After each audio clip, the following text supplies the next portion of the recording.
오늘 말씀의 제목은 내 인생의 문제 걸림돌인가 디딤돌인가 이런 제목으로 함께 말씀의 은혜를 나누기를 원합니다.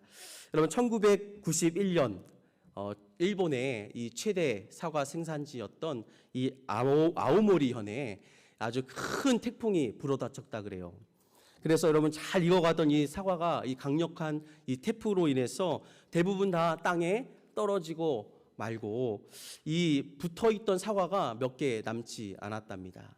여러분 이 농부들이 얼마나 망연자실했겠어요. 1년 농사를 잘 지어놓은 사과인데 이 태풍으로 인해서 많은 사과들이 떨어졌으니 얼마나 망연자실했겠습니까? 그런데 그렇게 한 해 농사를 망친 것에 대해서 한숨만 푹푹 내쉬고 있던 이 농부들 중에 어떤 한 농부가 그 물끄러미 그 떨어지지 않은 사과를 바라보면서 번뜩이는 아이디어가 하나가 생각이 났대요.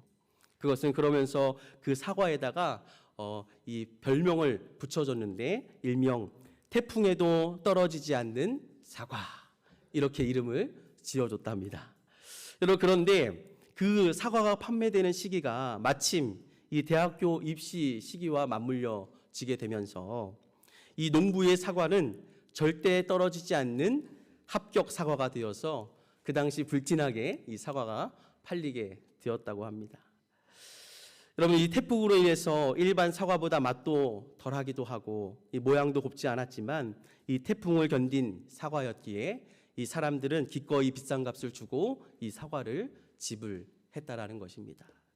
여러분 이 농부는 이 자신에게 찾아온 이 큰 위기 앞에 낙심한 것이 아니라 이 생각의 전환을 통해서 이 위기를 전화위복의 기회로 삼을 수 있었다라는 것입니다.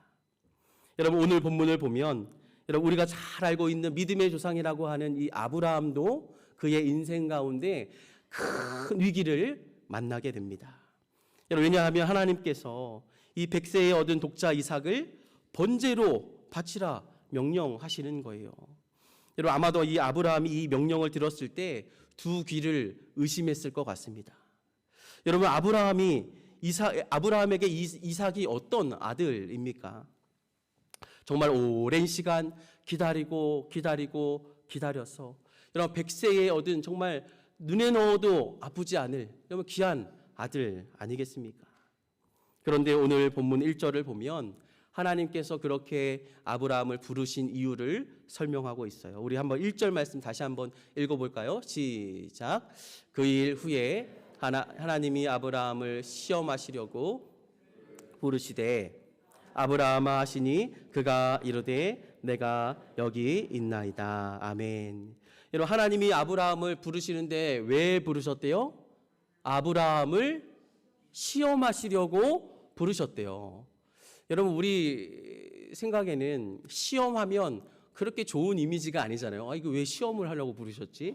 우리는 뭐 시험에 대해서 그렇게 좋은 인식을 갖고 있지 않지만 여러분 시험도 시험 나름입니다. 여러분 성경에 보면 시험도 두 종류의 시험이 있어요. 첫 번째는 어떤 시험이 있냐면 이 마귀의 시험이 있습니다. 다른 말로 말하면 유혹, 템테이션 이렇게 얘기하죠. 이 마귀의 시험이 있어요. 여러분 심지어 우리 예수님조차도 마귀가 시험했어요, 안 했어요? 했어요.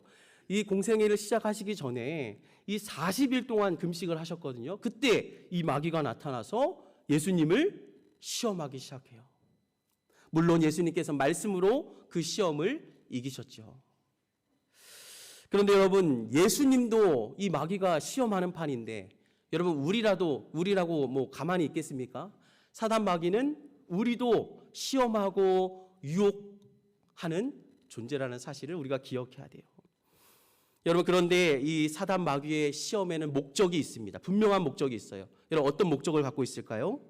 어떻게든 우리의 신앙을 빼앗아서 결국에 하나님과 관계가 멀어지도록 만드는 것이 바로 이 마귀의 시험이고 유혹입니다. 그래서 여러분 예수님께서 어제 새벽 본문에도 뭐라 말씀하셨냐면 시험에 들지 않도록 깨어 기도하라 이렇게 우리에게 말씀하신 것이죠. 여러분 반면에 또 한 가지 종류의 시험이 있어요. 그건 바로 하나님이 허락하신 시험, 바로 테스트입니다. 테스트. 오늘 아브라함을 시험하시려고 여기에 시험은 템테이션이 아니에요. 테스트라고 기록되어 있습니다.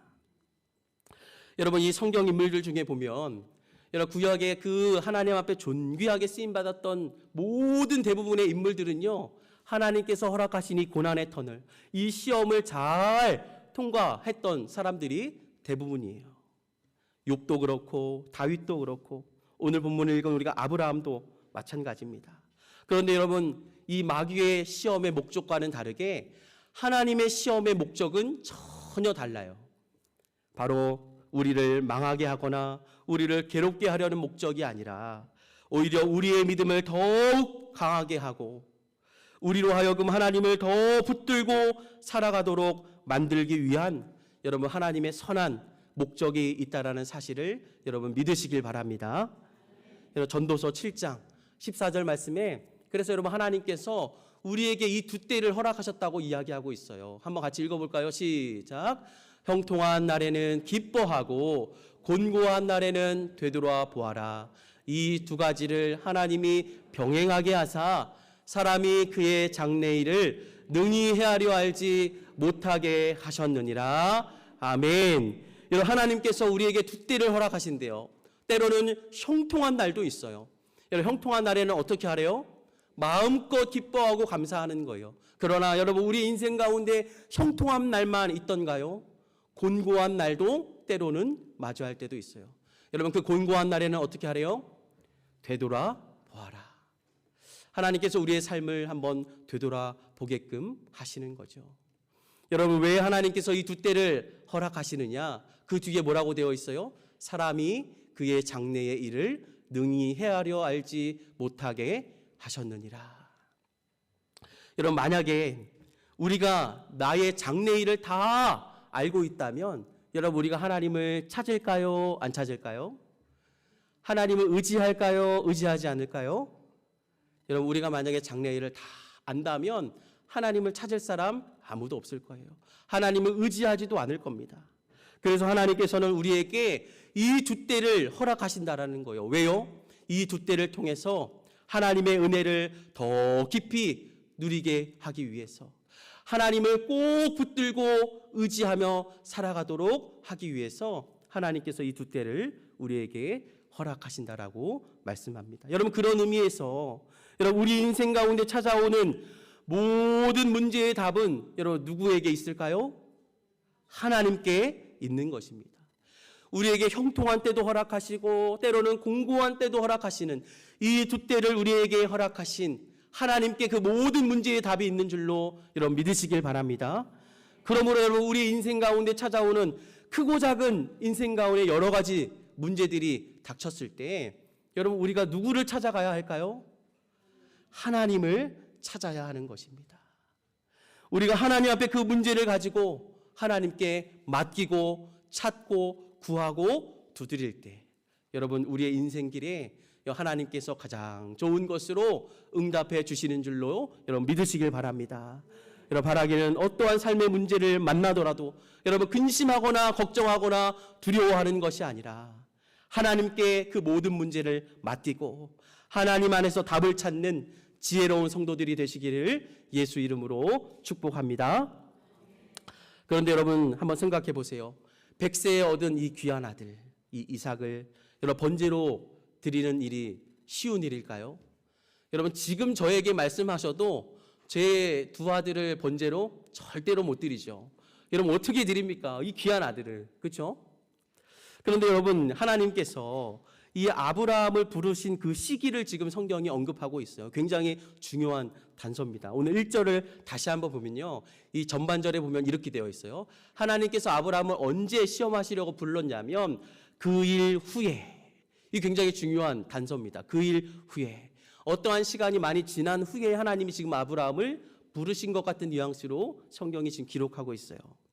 여러분 이 어떤 때를 말하냐면 그동안 아브라함이 정말 산전수전 정말 다 겪으면서 하나님에 대한 그 믿음이 여러분 성장했을까요? 안 했을까요?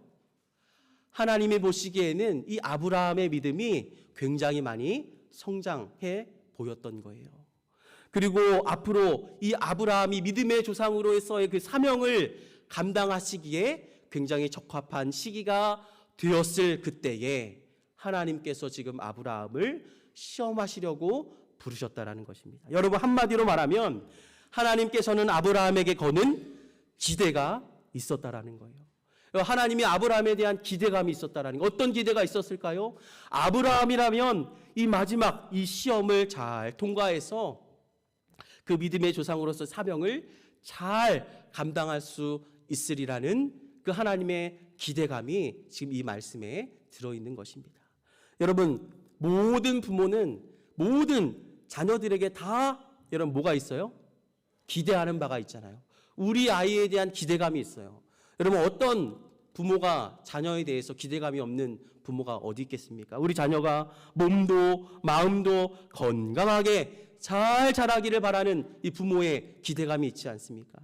때로는 힘들고 어려운 난간을 만나더라도 그 어려움을 잘 이겨내고 참고 인내해서 여러분 이 주변의 많은 사람들에게 또 선한 영향력을 미치며 살아가기를 이런 부모님들은 누구나 자녀에 대한 그 기대감이 있지 않습니까? 여러분, 마찬가지로 우리 하나님도 하나님의 자녀인 저와 여러분에게 거는 기대감이 있다라는 거예요. 우리가 하나님의 자녀로서 날마다 주님 주신 그 행복을 누리며 살아가길 바라는 그 하나님의 기대감, 마음이 있고, 죄 많고 유혹 많은 세상이지만 우리가 흔들리지 않는 믿음으로 끝까지 이 믿음의 길을 잘 걸어가길 바라는 그 기대감이 있으시고, 때론 삶의 고난과 역경이 찾아오더라도 하나님을 믿는 그 믿음 안에서 그 문제를 넉넉하게 이겨내리라는 그런 기대감을 갖고 계신다라는 것입니다. 바라기는 저와 여러분의 인생이 하나님이 기대하는 인생이 되기를 예수 이름으로 축복합니다. 여러분, 하나님이 기대하시는 인생, 얼마나 멋진 인생입니까? 여러분, 하나님께서 저와 여러분의 신앙을 보시고 우리의 삶의 인격을 보시고 우리의 믿음을 보시면서 야, 참 기대가 된다. 정말 이 사람을 통해서 하나님의 영광이 마음껏 드러날 수 있는 그런 기대가 넘치는 사람이 되기를 예수 이름으로 축복합니다. 저는 이 말씀을 묵상하면서 우리 웰링턴 한인 하남교회도 하나님이 기대하시는 교회가 되면 참 좋겠다. 여러분, 아멘이십니까? 하나님이 기대하시는 교회, 이 땅에 많은 교회가 있지만 하나님이 주목하시는 교회, 하나님이 기대하시는 교회, 여러분 우리 교회가 될 줄로 믿습니다. 여러분, 우리가 먼저 하나님을 뜨겁게 사랑하고 뜨겁게 예배하고 하나님 앞에 부르짖어 기도하고 성령 안에서 사랑 안에서 하나가 된다면 여러분 우리 교회를 통해서 하나님의 뜻이, 하나님의 나라가 이 웰링턴 땅에 이루어질 줄로 믿습니다. 저는 하나님께서 우리 교회를 그렇게 또 우리 성도들을 사용하실 줄로 믿습니다. 여러분, 그렇게 이 하나님의 명령을 들었던 그날 밤, 여러분 아브라함은 아마도 그의 인생 가운데 가장 긴 밤을 보냈을 것 같아요. 여러분, 하나님께서 그 눈에 넣어도 아프지 않을 그 이삭을 번제로 바치라고 했을 때, 그 명령을 들었을 때 그 여러분 밤을 여러분 잘 잘 수 있었겠습니까? 아마 밤잠을 설치고 아마 그 밤을 지새우지 않았을까. 그런데 여러분, 이 아브라함이 그 다음 날 해가 떠오를 즈음에 무엇을 결심했는지 아침 일찍부터 서둘러서 움직이길 시작합니다. 우리 한번 3절 말씀 한번 읽어볼까요? 시작. 아브라함이 아침에 일찍이 일어나 나귀의 안장을 지우고 두 종과 그의 아들 이삭을 데리고 번제에 쓸 나무를 쪼개어 가지고 떠나 하나님이 자기에게 일러주신 곳으로 가더니. 아멘. 여러분, 아브라함이 여러분 뭐가 그렇게 좋은 일이라고 아침 일찍부터 짐을 챙겨서 여러분 하나님 명령하신 곳으로 떠날까? 여러분, 우리가 보통은 정말 하기 싫은 일이거나 정말 결정하기 어려운 일을 할 때는 여러분 보통 우리가 어떻게 하죠? 그 일을 최대한 밀어놓잖아요. 늑장 부리잖아요. 그런데 이 아브라함은 아침 일찍부터 서둘러서 하나님이 명령하신 그 땅으로 지금 순종의 발걸음을 옮기고 있는 거예요. 왜 그랬을까? 왜 그랬을까? 이 말씀을 한참 묵상하면서 아브라함이 그러지 않았을까? 이렇게 묵상이 되는 거예요. 여러분, 아브라함이 어떤 사람입니까? 원래 어떤 기질과 어떤 성향을 가지고 있는 사람이에요? 아브라함은 과거에 하나님이 약속하신 땅에 들어갔을 때 흉년이 들자 인간적인 방법으로 애굽으로 피신했다가 큰 어려움을 겪게 돼요. 뿐만 아니라 그의 누이였던, 그의 아내였던 이 사라를 여러분 몇 번이나 누이라고 속이죠? 2번이나 누이라고 속일 정도로 여러분 순간적인 위기를 만나면 자기 혼자 살겠다고 거짓말도 하고 여러분 굉장히 우유부단하고 이 세상적인 처세술에 능했던 사람이 아브라함이에요. 여러분 아브라함이 자신의 기질을 몰랐을까요? 너무나도 잘 알았겠죠. 그래서 여러분 자신의 그 연약함을 알고 있었던 이 아브라함은 아마 더 고민이 많아지고 생각이 많아지면 많아질수록 하나님의 이 명령에 순종하지 못할 것이라는 것을 누구보다 잘 알았을 거예요. 그렇기 때문에 여전히 머리로는 잘 이해가 되지 않더라도 이 문제의 답이 보이지 않더라도 일단 하나님의 명령이기에 순종하며 나아갔던 것입니다. 여러분 이 아브라함의 믿음 정말 믿음의 조상이라고 말할 만큼 정말 대단하지 않습니까? 저는 이 아브라함의 믿음을 보면서 야 이거 도대체 어떤 믿음일까? 여러분 우리도 하나님 다 믿잖아요. 그런데 야 이 아브라함의 믿음은 도대체 어떤 믿음일까? 생각해 보니까 여러분 상황과 환경에 따라 여건에 따라 흔들리는 상대적인 믿음이 아니라 하나님을 향한 절대적인 신뢰와 믿음을 갖고 있었던 것입니다. 하나님이 뭐라고 말씀하시든지 간에 나는 그 말씀을 믿는다. 하나님께서 나에게 가장 좋은 것으로 응답해 주실 것을 나는 믿기 때문에 그 말씀에 내가 순종한다. 하나님을 향한 절대적인 신뢰와 믿음이 있었기 때문에 이 순종의 발걸음을 옮길 수 있었던 것이죠. 여러분 그런데 아브라함이 어느 정도의 이 하나님을 신뢰하고 믿었냐? 오늘 우리가 읽은 본문인데요. 히브리서 우리 11장 19절 말씀이에요. 하나님께서 이 아브라함의 믿음을 이렇게 보시는 거예요. 한번 볼까요? 한번 읽어보겠습니다. 시작. 그가 하나님이 능히 이삭을 죽은 자 가운데서 다시 살리실 줄로 생각한지라 비유컨대 그를 죽은 자 가운데서 도로 받은 것이니라. 아멘. 여러분 아브라함이 지금 어떤 믿음의 상태까지 올라간 줄 아십니까? 그가 하나님이 능히 이삭을 죽은 자 가운데서도 다시 살리실 줄로 생각한지라 믿은지라. 여러분 혹여나 이삭이 죽음을 향해도 하나님께서 그 이삭을 다시 살리실 것까지도 믿었다고 성경이 기록하고 있는 거예요. 여러분 우리도 이 믿음 갖고 있잖아요. 오늘 우리가 신앙 고백하지 않았습니까? 우리가 나중에 죽더라도 우리는 예수를 믿기 때문에 우리의 몸도 다시 살아날 것을 여러분 믿으시죠? 우리의 몸도 우리의 영혼도 다시 우리 예수님처럼 부활할 것을 우리도 믿는단 말이에요. 그런데 여러분 최초로 이 부활 신앙을 고백했던 사람이 누구냐면 바로 이 아브라함이었다는 사실이에요. 이처럼 여러분 아브라함은 자신에게 찾아온 큰 시험과 위기를 하나님을 향한 절대적인 신뢰와 믿음으로 그 위기를 극복했을 뿐만 아니라 마침내 더 큰 믿음의 사람으로 성장하는 기회로 바꾸었던 것입니다. 여러분 바라기는 우리의 믿음도 여러분 상황과 환경에 따라 흔들리는 상대적인 믿음이 아니라 하나님을 향한 절대적인 신뢰와 믿음을 갖게 되기를 예수 이름으로 축복합니다.